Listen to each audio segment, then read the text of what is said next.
He hits the brakes. That car is disabled likely. Oh no, the car's going to roll away. Two suspects running. The driver in that pink. There's a third one coming out of the back. We're going to stick with the driver right there, and he's going southbound away from the freeway into a neighborhood here and jumping a fence. They're all three going to stick together here, and we should be seeing the airship coming up overhead. Let me come out to a wider shot. They're all in this backyard. This is going to be off of Woodhaven, and they're running still together in that backyard, maybe trying to get into the shed. One's going into the shed, and the second one's going into the shed. The driver there, he's going to go in the shed. All three in the shed here. Then the wait. The minutes tick by. The suspects inside that backyard shed as law enforcement navigate towards the 2400 block of Woodhaven Court. Meanwhile, residents unaware of the unfolding situation just feet away. So we got a pedestrian here walking in the cul-de-sac here, unknown to them that there's three suspects in that backyard. A potentially dangerous situation.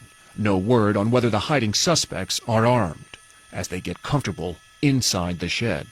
They probably think they're in the clear because they gained a big wide distance between the Sheriff's Department vehicles and their vehicles when they were going 120 using that shoulder of the road. Also, the airship wasn't quite over the pursuit when they stopped, so the airship and the police, or the sheriffs I should say, were at a loss of keeping an eye on them.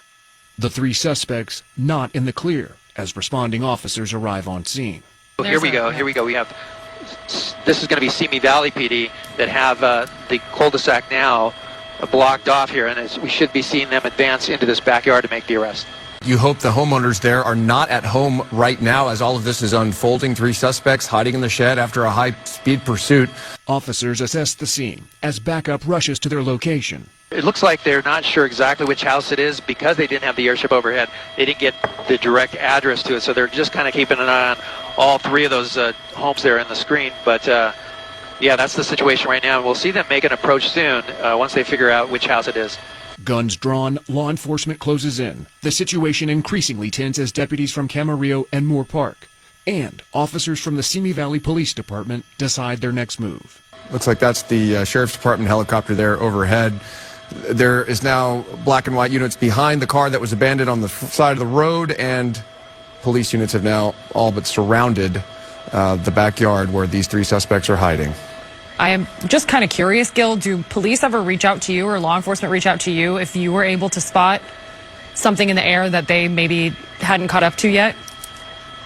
Yes, in fact, the airship was talking to my pilot, Jim Pollard, during the chase, was on their way, and because the units were so far back, they lost sight on the ground, and they were relying on us to give a location as he was exiting Tapo Canyon. My pilot pointed that out, and then they responded to this cul-de-sac. So they were able to get eyes on that shed right away as soon as those officers rolled up, and now this area is completely surrounded. In this game of hide-and-seek, it appears the suspect's luck is about to run out.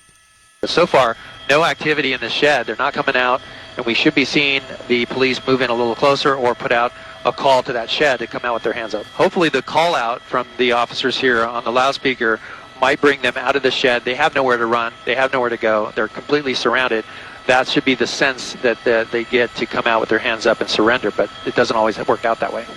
The shed surrounded with police and canine units in the cul-de-sac, officers in the yard next door, and even back near the abandoned Mercedes, deputies move in.